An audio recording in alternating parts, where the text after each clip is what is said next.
NBA All-Star Weekend comes to Charlotte in February. The longer-term question for the Hornets is when they'll bring the playoffs back to town. The men of teal have missed out on the postseason 3 times the past 4 years. But this offseason, Michael Jordan brought in a new president and head coach in hopes of changing the direction of the franchise. What that means for the 18-19 season, next.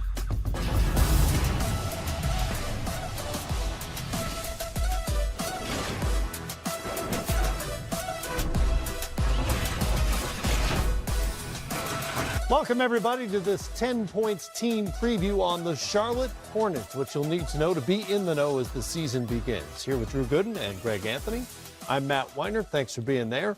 There are new sheriffs in town in Charlotte. The Hornets hired longtime Lakers executive Mitch Kupchak as team president, and Spurs assistant James Borrego is the new head coach. Borrego is one reason why Tony Parker, after 17 years in silver and black, is now a Hornet.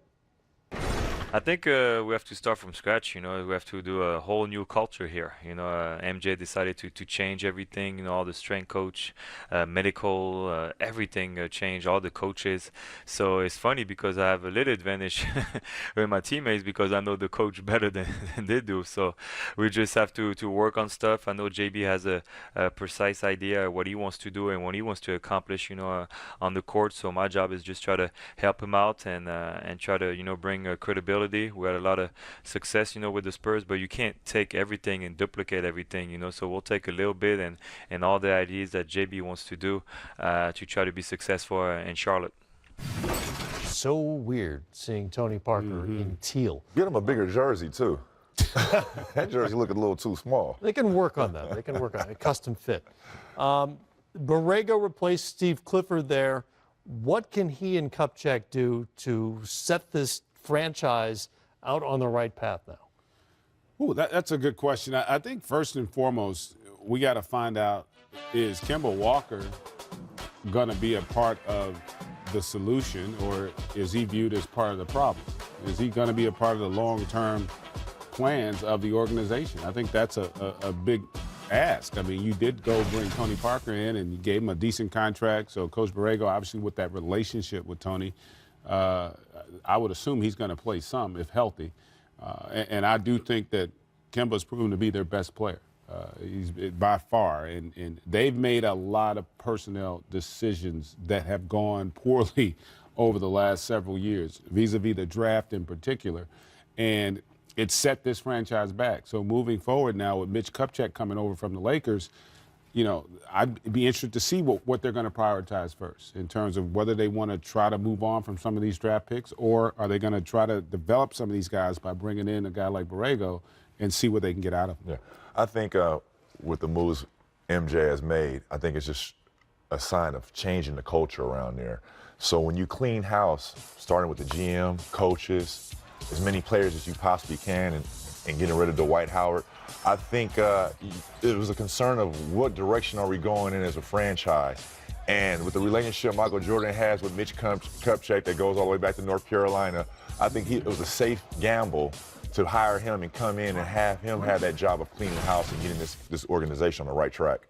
Well, Kemba Walker, you alluded to it. He's been an all-star there the last couple of years, but there were trade rumors even last season about Walker, who now faces free agency next summer. So, in your opinion, as we sit here right now, does he finish out the year with Charlotte? Is he there next year? Well, I'm going to be a straight shooter. Hey, if he's in it for the long haul, why is he not extended right now before training camp? Why I'm waiting to get him to free agency? He's been an all-star last 2 years.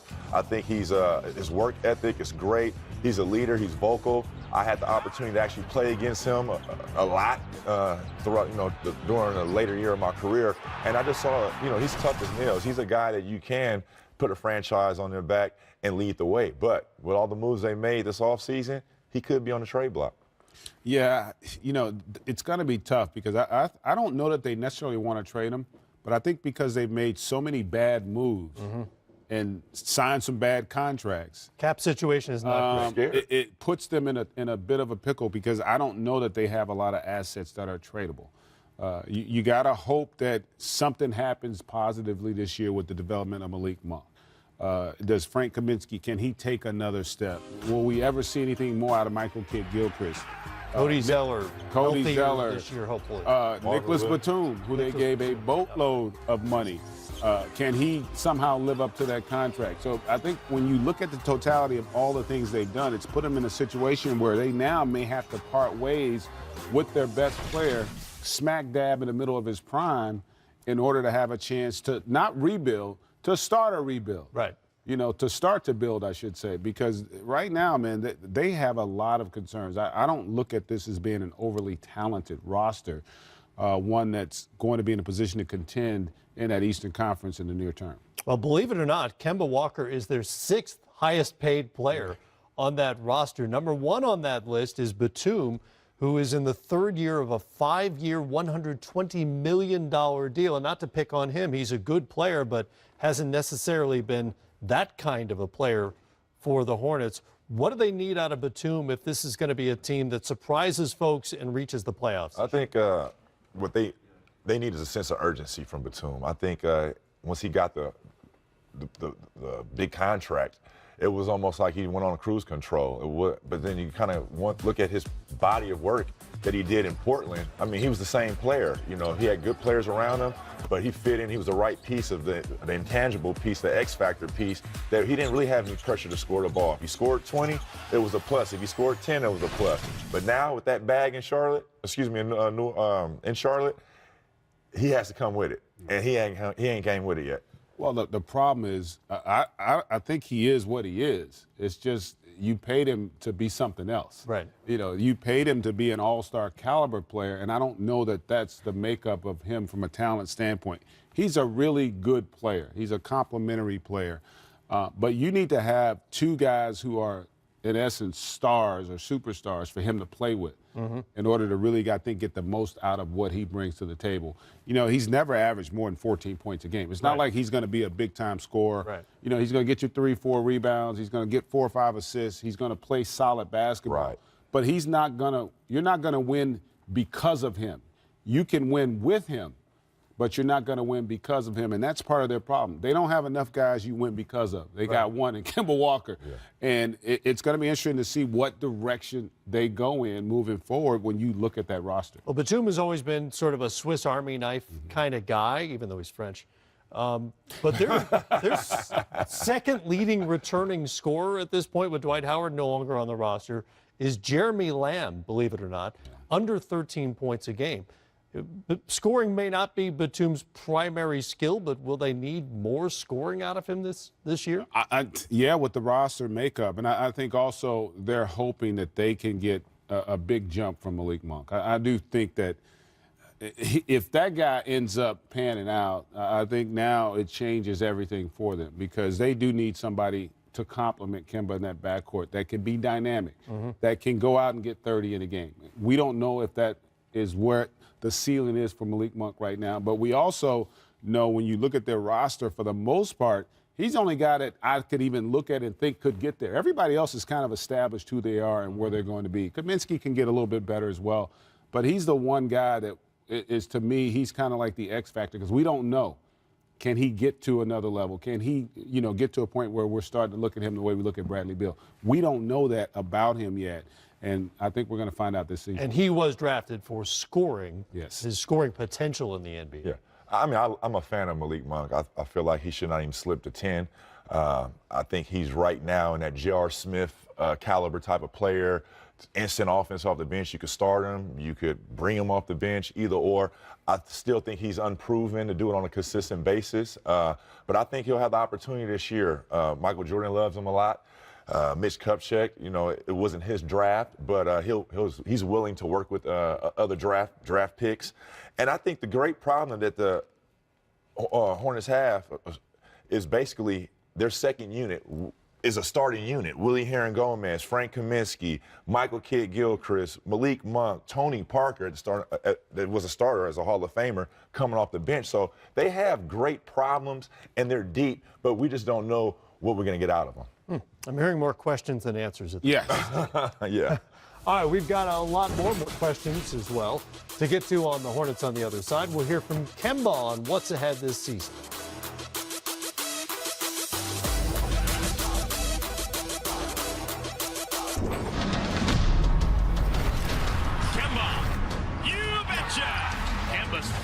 big-time Kemba skating through the defense and scored. Look at Kemba Walker. Oh, yeah, again. Entry pass denied by Kemba. Oh, Kemba. Gorgeous play from Kemba Walker. Yes! New to the roster mix, in addition to Tony Parker, Bismack Biyombo is part of a three-team summer deal, and Miles Bridges, the explosive 12th overall pick out of Michigan State. What are your thoughts on Bridges, how he projects as a pro? We know he can dunk really, really well. I think there are questions about what else he can do and where he fits in the NBA. Yeah, can that wing position become his natural position? Can he be a perimeter player? I think he showed glimpses with the jump shot, his ability to get it off the bounce. Can he defend that position? I mean, he's going to also, we talked about Malik Monk earlier, but, he's another guy that if he's in the rotation, that's a positive sign. Because remember, in a lot of ways, Malik Monk wasn't in the rotation last year. So if you're going to get a lottery pick, you want him to at least be in the rotation. That gives you a chance. And I think if he shows enough in training camp and finds himself in that position, that's a positive for this organization. I think just being a lottery pick, you never want to go to an organization where you're the third option off the bench behind Batum, behind Michael Kidd-Gilchrist, who are already proven. So therefore, right now, his antennas are up where he's going to have to work, maybe have to play some time at the four. And the way the league is going, I could see him surviving at the four, playing some stretch four at times. But like you said, you are who you can guard. So if he can show signs of playing defense on the perimeter and down low, he'll find and earn some minutes out there on the floor. And one thing to mention about him, too, the advantage he has as a young player, when I go in there and I see Nicolas Batum and I see Michael Kidd-Gilchrist, yeah, they're really good players.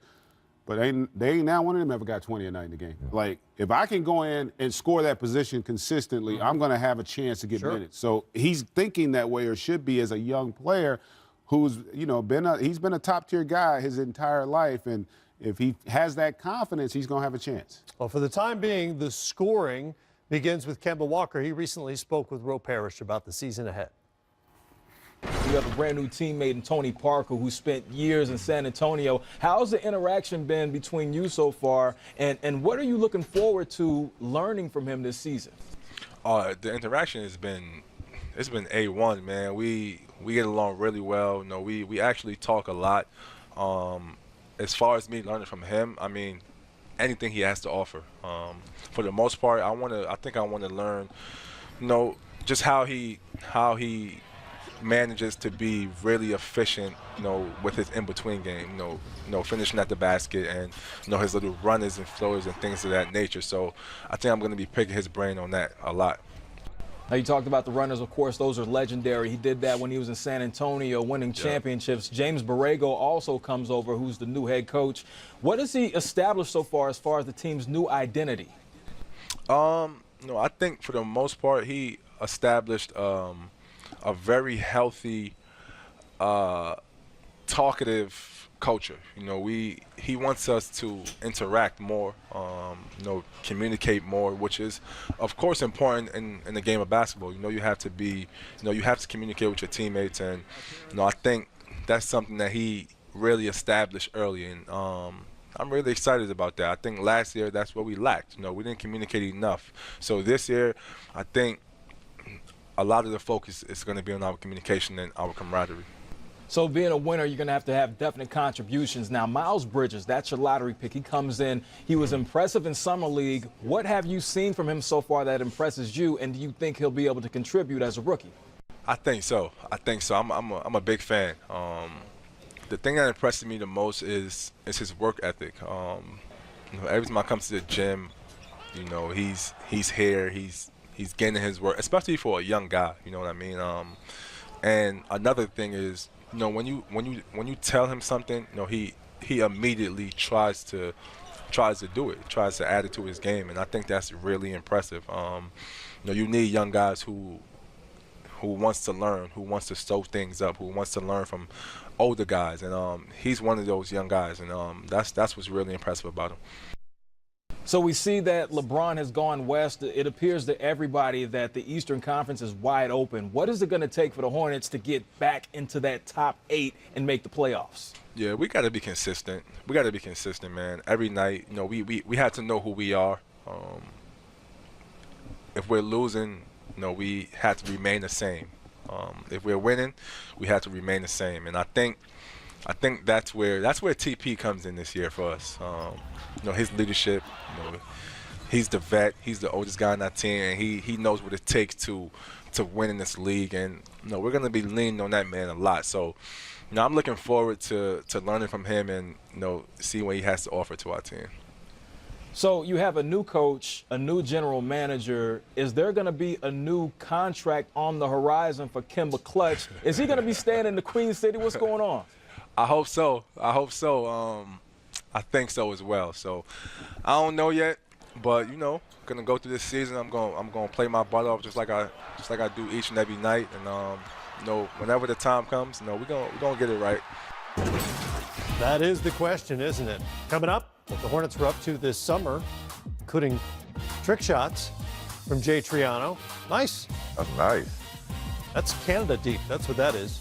Plus, we'll hear from the starters when we come back. A couple of years ago, when he was with Toronto, Bismack Biyombo joked during a playoff series that he wasn't afraid of LeBron.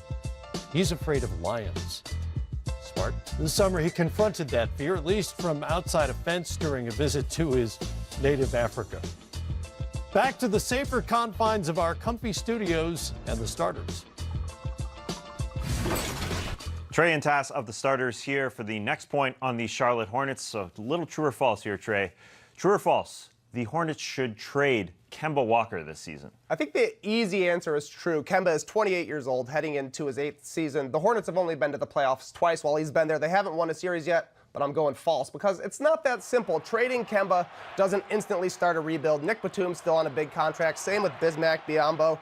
There are a few other players on the roster who are probably not living up to their deals right now, so that's a lot to get done to truly rebuild. So that's why I kind of think maybe the Hornets should just run it back, hope things click, make a run at the playoffs. Nobody expected them to win 48 games in 2015-16, and they were able to do it. The East is probably a little bit weaker this year. This could be, if things break right, a playoff fringe team. If I were the Hornets, that's what I would try and do. Yeah, I would probably test it out these first few months and see what happens. I just think there's so much leading into Kemba Walker's first free agency that leads me to believe that he's probably going to bounce, and that's why you maybe trade. Sure. You know, at this point, he's 28 years old. You said his 8th season with the Charlotte Hornets. He's going to be their 6th highest paid player going into this year. And no fault to him for signing 4 for 48 back then, but so many guys ahead of him. I don't know how much he can get next year in free agency with the Charlotte Hornets. He can probably get some more elsewhere, like the New York Knicks, for example. I know that's been the rumor forever because he kills it at MSG, but to me that makes a heck of a lot of sense. And again, not a lot of success. It just feels right. Going into me agency, it just feels like he's going to take care of himself next year. And that's why you probably suss it out a little bit around February. Maybe we can get a good package because they're going to have to blow this up at some point. Because I mentioned there's 5 guys ahead of him on that payroll, and they're not doing all that well. That's right. There haven't been a team that has totally lived up to expectations after that surprising 15-16 season. Getting back to the playoffs seems to be the peak for this team. So maybe you're right. Maybe come February time will be the Kemba Walker sweepstakes. We shall see. All right, that's it for us. More on the Hornets coming up. And to get more of the starters, check us out weeknights on NBA TV at 6 Eastern. All right, guys, thank you very much. The Hornets are in a really tough spot with regard to Kemba. Their cap situation is not very good. There are a bunch of big contracts already on the books. Even if they move him at the trade deadline, say pick up a first-round pick and an expiring contract, that doesn't really accelerate the rebuild, right? Because they've still got all this money on the books. Yeah, it's going to be a challenge. And, you know, trading him, remember, he only makes $12 million this year. So if you're Charlotte, you'd probably like to be able to package some of the bad contracts that you have with him and try to get young talent back that way. And there are teams out there that are looking for point guard help, Phoenix being one potentially. So the possibility will exist. Mitch Kupchak is an experienced, savvy front office type. And I do think they have to try and explore that because, look, if you gave Batum that contract, that's the starting point, I would assume, with Kemba in terms of a long-term Pretty deal. hard to argue that you could offer him less. Yeah, in a small market team like that, I'm not sure they're in a position where they're going to want to be floating with or flirting with the luxury tax. So perplexing to say the least in terms of what's going on in Charlotte right now. It's simple as this. They have a lot of money and they're not getting production for what they're paying for. So Kemba's up for a big deal. Like I said, if they saw him in their future plans, they would have extended him or at least offered him an extension to turn down. Has that happened? We don't know. But from the looks of it, they're trying to see this season of where we are right now. We're a top 5 team for our salary cap. Where are we at? Can we win with this group? And if you start seeing about December, January, about 25 games in, you're going to have your identity. Right. You know, everything's kind of is going to sit down. Who's doing what? Who's really worked?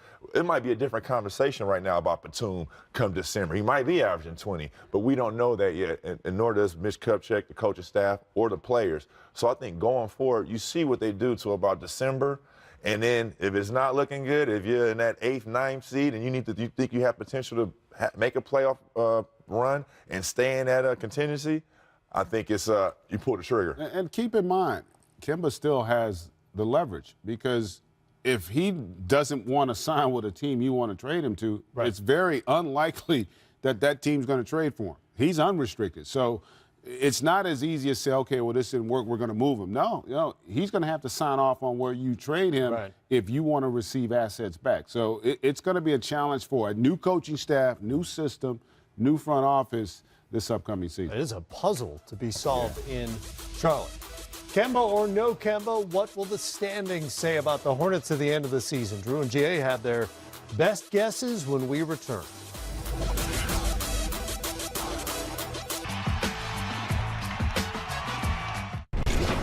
It's a season full of ceremony in Charlotte, starting with opening night, October 17th. Muggsy Bogues, Glenn Rice, Larry Johnson, all honored. Tony Parker back in San Antonio on January 14th.